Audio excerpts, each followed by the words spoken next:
নমস্কাৰ সকলোকে অন্য এটি ভিডিঅ'লৈ। আজিৰ ভিডিঅ'টোত কেইটামান গুৰুত্বপূৰ্ণ প্ৰশ্ন উত্তৰ আলোচনা কৰিম। সেয়েহে আজিৰ ভিডিঅ'টোৰ প্ৰথম প্ৰশ্নটো হৈছে ৱৰ্ল্ডছ ওল্ডেষ্ট ফ'ল্ডেড মাউণ্টেইন ৰেঞ্জ ইজ। পৃথিৱীৰ আটাইতকৈ পুৰণি ভংগীল পৰ্বতমালা হৈছে। ইয়াৰ শুদ্ধ উত্তৰটো হ'ব option number C, Aravalli. Aravalli পৰ্বতমালা পৃথিৱীৰ আটাইতকৈ পুৰণি ভংগীল পৰ্বতমালা।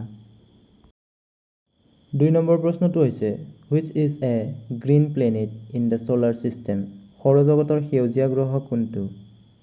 ইয়াৰ শুদ্ধ উত্তৰটো হ'ব option number C, Uranus.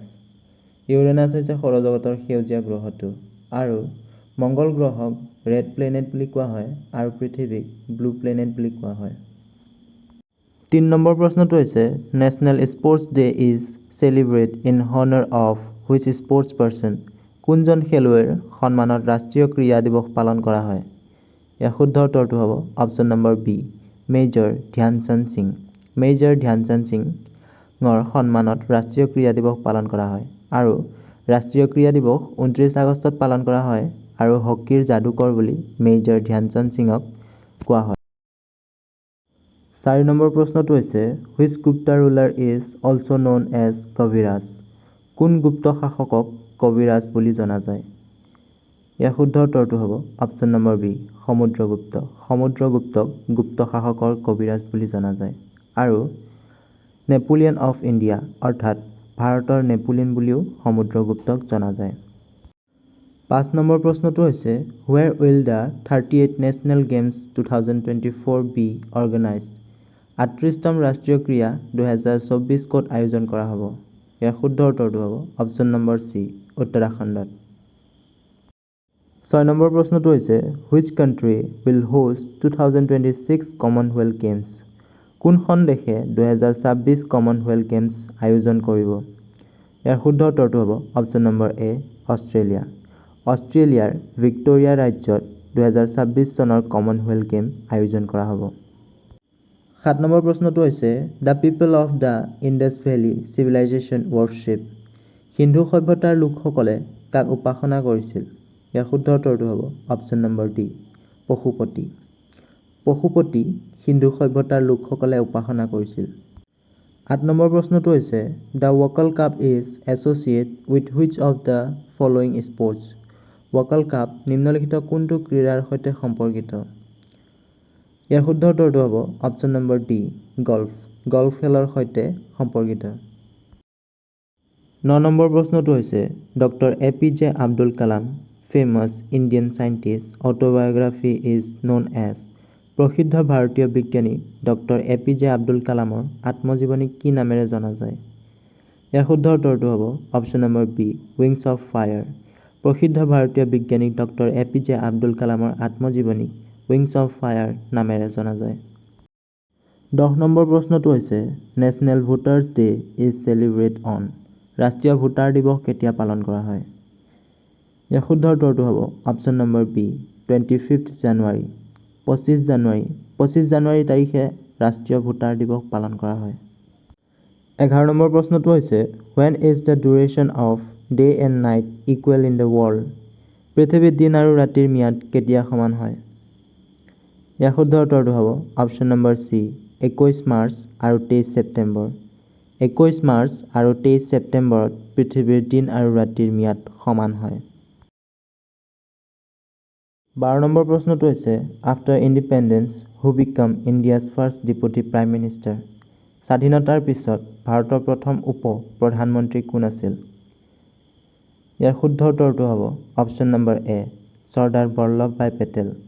Sardar Vallabhbhai Patel স্বাধীনতাৰ পিছত ভাৰতৰ প্ৰথম উপ-ৰাষ্ট্ৰপতি আছিল আৰু ভাৰতৰ লৌহ পুৰুষ বুলিও জনা যায়।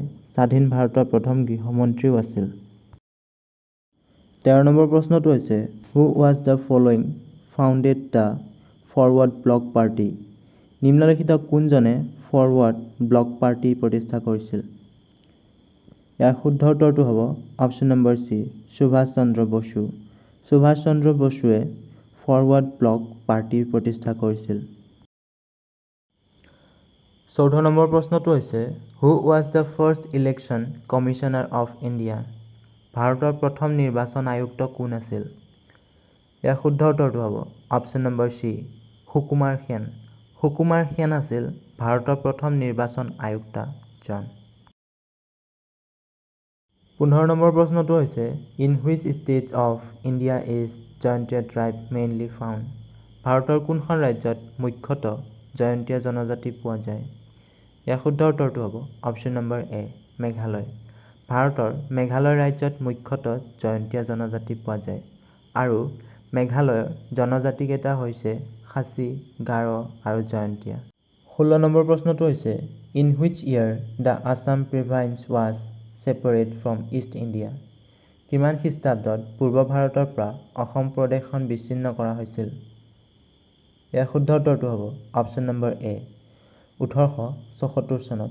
1874 চনত পূৰ্ব ভাৰতৰ পৰা অসম প্ৰদেশখন বিচ্ছিন্ন কৰা হৈছিল। 17 নম্বৰ প্ৰশ্নটো হৈছে in which national park of Assam we find wild horse and white wing ডাক। অসমৰ কোনখন ৰাষ্ট্ৰীয় উদ্যানত বনৰীয়া ঘোঁৰা আৰু দেওহাঁহ দেখা যায়? ইয়াৰ শুদ্ধ উত্তৰটো হ'ব অপশ্যন নম্বৰ ডি ডিব্ৰু-চৌখোৱা ৰাষ্ট্ৰীয় উদ্যান।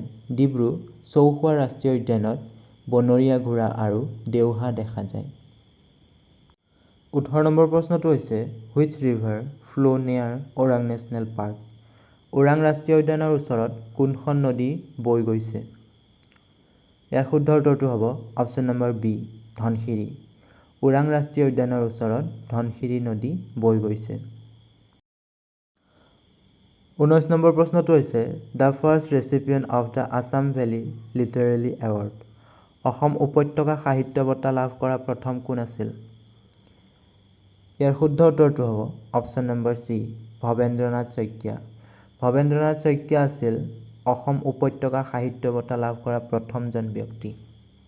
শেষৰটি প্ৰশ্ন হৈছে ডিউৰিং হুইচ ৰেইঞ্চ was the battle of Alaboi fought. কাৰ ৰাজত্বকালত আলাবৈ যুদ্ধ সংঘটিত হৈছিল? ইয়াৰ শুদ্ধ উত্তৰটো হ'ব option number A Chakradhwaj Sinha. Chakradhwaj সিনহাৰ ৰাজত্বকালত আলাবৈ যুদ্ধ সংঘটিত হৈছিল। এই যুদ্ধ 1669 চনত চক্ৰধ্বজ সিনহাৰ ৰাজত্বকালত আলাবৈ যুদ্ধ সংঘটিত হৈছিল।